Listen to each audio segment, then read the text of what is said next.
নিরাপত্তাহীনতা, সন্ত্রাস এবং প্রাণহানি এ যেন পাকিস্তানের নিত্যদিনের বাস্তবতা হয়ে উঠেছে। সাম্প্রতিক বছরগুলোতে দেশটিতে সন্ত্রাসী হামলার সংখ্যা আশঙ্কাজনক হারে বৃদ্ধি পেয়েছে। পাকিস্তানের বিভিন্ন প্রদেশে জাতিগত সহিংসতার ঘটনা নতুন নয়। বেশ কয়েকটি প্রদেশ স্বায়ত্তশাসন এবং কেউ কেউ পাকিস্তান থেকে আলাদা রাষ্ট্র গঠনের লক্ষ্যে দীর্ঘদিন ধরে সংগ্রাম চালিয়ে যাচ্ছে। এসব গোষ্ঠীর অনেকেই সশস্ত্র আন্দোলনের পথেও রয়েছে দীর্ঘদিন ধরে, যাদের সামাল দিতে সারাক্ষণ ব্যস্ত থাকতে হচ্ছে দেশটির কেন্দ্রীয় সরকারকে। প্রতিবেশী ভারত, আফগানিস্তানের বিরুদ্ধে এসব সংগঠনকে মদদ দেওয়ারও অভিযোগ রয়েছে। বিগত এক দশকের মধ্যে পাকিস্তানের সবচেয়ে ভয়াবহ বছর ছিল 2024।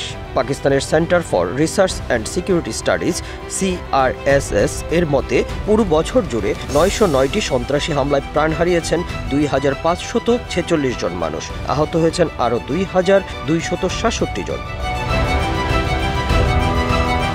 CRSS এর তথ্য অনুযায়ী গত বছর প্রতিদিন দেশটিতে 2টির বেশি সন্ত্রাসী হামলার ঘটনা ঘটেছে, যাতে মারা গেছে প্রতিদিন গড়ে 7 জন। 2014 সালের পর এটি ছিল দেশটিতে সবচেয়ে বেশি সন্ত্রাসী হামলার পরিসংখ্যান। প্রতিবেদন অনুযায়ী সন্ত্রাসী হামলার শীর্ষে ছিল দেশটির খাইবার পাখতুনখোয়া এবং বেলুচিস্তান প্রদেশ। গত বছর এই দুই অঞ্চলে সবচেয়ে বেশি হামলা চালিয়েছে তেহরিক-ই-তালিবান পাকিস্তান TTP এবং বেলুচ লিবারেশন আর্মি BLA।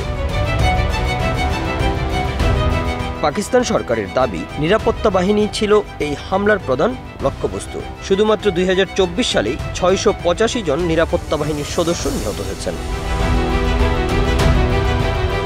2025 সালের প্রথম 1.5 মাসেই পাকিস্তানে একের পর এক হামলা ঘটেছে।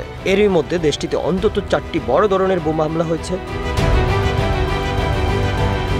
14 ফেব্রুয়ারি বেলুচিস্তানের হরনাই জেলায় একটি গাড়িতে বোমা হামলা চালানো হয়। এতে অন্তত 11 জন নিহত এবং 6 জন আহত হন। মাত্র এর কয়েকদিন আগেই 8 ফেব্রুয়ারি খাইবার পাখতুনখোয়া প্রদেশের বান্নু শহরে পুলিশের একটি চেকপোস্টে সন্ত্রাসী হামলায় 2 পুলিশ কর্মকর্তা নিহত হন। CRSS এর তথ্য অনুযায়ী 2025 সালের জানুয়ারি মাসে সন্ত্রাসী হামলার সংখ্যা 42% বৃদ্ধি পেয়েছে, যা পূর্ববর্তী মাসের তুলনায় ব্যাপকভাবে বেশি। কেন পাকিস্তানে সন্ত্রাসবাদ এত ব্যাপকভাবে ছড়িয়ে পড়েছে?